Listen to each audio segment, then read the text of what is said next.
Baik, Assalamualaikum warahmatullahi wabarakatuh. Perkenalkan, nama saya Diananda Faika dari kelas 12 MIPA 2. Hari ini saya akan menjelaskan tentang teks novel atau cerita sejarah. Yang pertama, pengertian novel sejarah. Novel sejarah dapat dikategorikan sebagai novel ulang atau rekonstruksi. Sebelum mengetahui pengertian tentang novel sejarah, kita harus memahami tentang jenis-jenis novel ulang atau rekon. Berdasarkan jenisnya, novel ulang terdiri dari 3 jenis, yaitu rekon pribadi, rekon faktual, dan rekon imajinatif. Yang pertama, rekon pribadi adalah novel yang membuat kejadian dan penulisnya terlibat secara langsung. Yang kedua, rekon faktual atau informasional adalah novel yang membuat kejadian faktual seperti eksperimen ilmiah, laporan polisi, dan lain-lain. Sementara rekon imajinatif adalah novel yang memuat kisah faktual yang dihayalkan dan diceritakan secara lebih rinci. Jadi novel sejarah adalah jenis novel yang termasuk ke dalam rekon imajinatif. Jadi novel sejarah merupakan novel yang didasarkan pada fakta-fakta sejarah yang kemudian dikisahkan kembali dengan sudut pandang lain yang tidak muncul dalam fakta sejarah. Selanjutnya, struktur novel sejarah.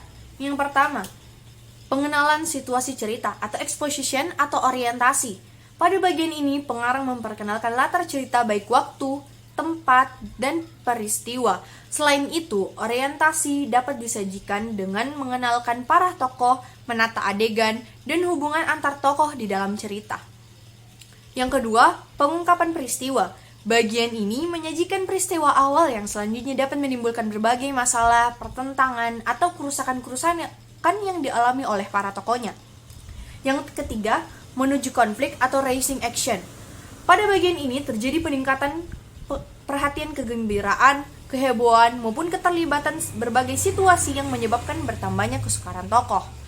Yang selanjutnya, atau yang keempat, puncak konflik atau turning point atau komplikasi.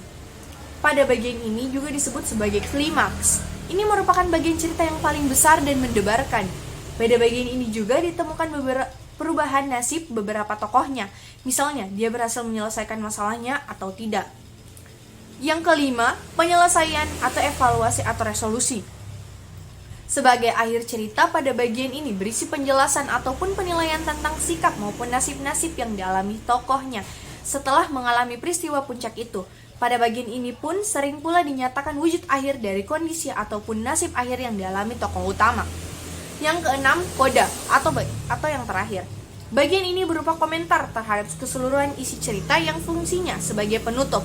Komentar tersebut dapat disampaikan secara langsung oleh pengarang atau diwakilkan oleh seorang tokoh. Tidak semua novel memiliki koda, bahkan novel-novel modern lebih banyak menyerahkan kesimpulan akhir kepada para pembaca agar menebaknya sendiri. Yang selanjutnya adalah pengertian teks sejarah.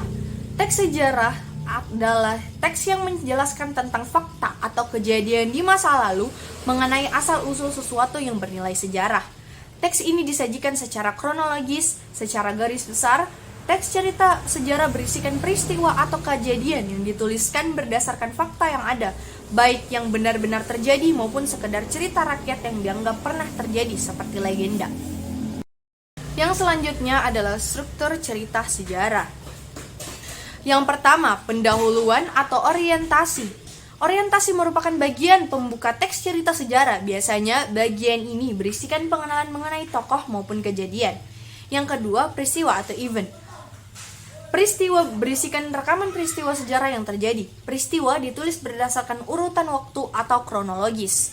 Yang ketiga, penutupan atau orientasi. Penutupan atau reorientasi berisikan komentar atau pendapat penulis tentang peristiwa yang diceritakan. Bagian ini disusun berdasarkan karakter atau kehendak penulis. Selanjutnya, ciri-ciri teks cerita sejarah.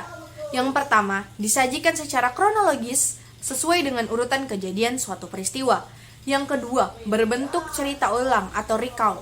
Yang ketiga, menggunakan konjungsi temporal. Yang keempat, berisi fakta. Yang kelima, menggunakan keterangan waktu dalam bentuk lampau. Yang keenam, menggunakan kata kerja yang menyatakan tindakan. Contoh, pergi, melempar, memukul, dan lain-lainnya. Yang ketujuh, menggunakan keterangan dan frasa adverbial dalam mengungkapkan waktu dan cara. Selanjutnya, jenis teks cerita sejarah. Yang pertama, sejarah fiksi. Teks cerita sejarah fiksi menggambarkan kehidupan batin tokoh lebih dalam dan disajikan berdasarkan sudut pandang pengarang. Pengembangan karakter dalam teks cerita sejarah jenis ini juga tidak diungkap sepenuhnya. Terdapat 4 macam teks sejarah fiksi, antara lain novel, yakni karya fiksi prosa yang ditulis dalam bentuk cerita atau naratif. Kedua, cerpen, yakni cerita pendek naratif fiktif, melegenda, yakni cerita sejarah yang dianggap sebagai suatu yang memang terjadi. Dan roman, yakni prosa yang menggambarkan perbuatan para tokoh secara rinci dan mendalam. Yang kedua, sejarah non-fiksi. Teks sejarah non-fiksi disajikan berdasarkan data dan fakta. Teks jenis ini disusun secara objektif. Kehidupan tokoh juga dijelaskan secara lengkap berdasarkan fakta yang ada. Terdapat 4 macam teks sejarah non-fiksi, antara lain biografi, autobiografi, cerita perjalanan, dan catatan sejarah. Selanjutnya, kaidah kebahasaan teks cerita sejarah. Yang pertama, memakai promina. Promina atau kata ganti dipakai untuk menggantikan orang ataupun suatu benda. Penggunaan promina yang sering muncul adalah sebagai kata berikut. Kata ganti orang pertama tunggal, contohnya saya, beta, dan aku. Selanjutnya, kata ganti orang pertama jamak, contohnya kita dan kami. Selanjutnya, kata ganti orang kedua tunggal, contohnya kamu, kau, dan Anda. Yang kedua, memakai frasa adverbial. Frasa adverbial adalah kata yang menggambarkan suatu kejadian atau peristiwa waktu, serta dan tempat. Yang ketiga, memakai verbal material. Verbal material adalah suatu kata yang digunakan untuk menunjukkan suatu kegiatan fisik. Contohnya seperti membaca, melempar, memotong, melawan, dan yang lainnya. Yang keempat, menggunakan konjungsi temporal. Konjungsi temporal atau juga dikenal dengan kata sambung waktu ini berfungsi untuk menata urutan peristiwa yang diceritakan. Contohnya adalah setelah, lalu, kemudian, dan lainnya. Yang kelima, menggunakan kalimat majemuk. Kalimat majemuk adalah suatu kalimat yang terdiri dari 2 kalimat atau lebih yang digabungkan menjadi 1 kalimat. Selanjutnya adalah perbedaan novel sejarah dan teks sejarah. Cerita di dalam novel sejarah adalah cerita rekaan yang dikembangkan dari fakta sejarah yang pernah ada. Hal ini berbeda dengan teks sejarah yang dituntut harus sesuai dengan hal-hal yang memang pernah ada atau terjadi. Berdasarkan penulisannya, novel sejarah ditulis oleh seorang novelis, sementara teks sejarah ditulis oleh sejarawan. Seorang novelis sepenuhnya bebas untuk menciptakan dengan imajinasinya mengenai apa, kapan, siapa, dan di mana cerita dalam novel sejarah. Sebaliknya, sejarawan terikat oleh keharusan menulis sesuatu yang benar, terjadi di masa lampau, tidak boleh ditambah-tambahkan atau direkayasa.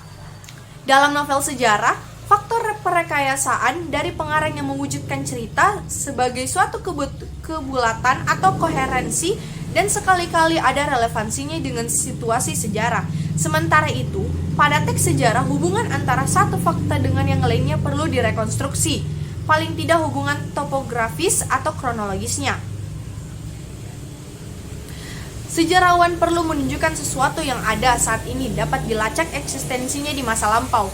Hal tersebut berguna sebagai bukti atau saksi dari apa yang direkonstruksi mengenai kejadian di masa lampau. Sejarawan yang menulis teks sejarah juga sangat terikat pada fakta tentang apa, siapa, kapan, dan di mana sejarah itu. Berbeda dengan novelis atau pengarang novel yang tidak terikat pada fakta-fakta sejarah mengenai apa, siapa, kapan, dan di mana. Semua yang ia tulis dalam novel sejarah dapat berupa fiksi tanpa ada kaitannya dengan fakta-fakta sejarah. Begitu pula dengan peristiwa-peristiwa yang terdapat dalam novel sejarah. Tidak diperlukan adanya bukti berkas atau saksi.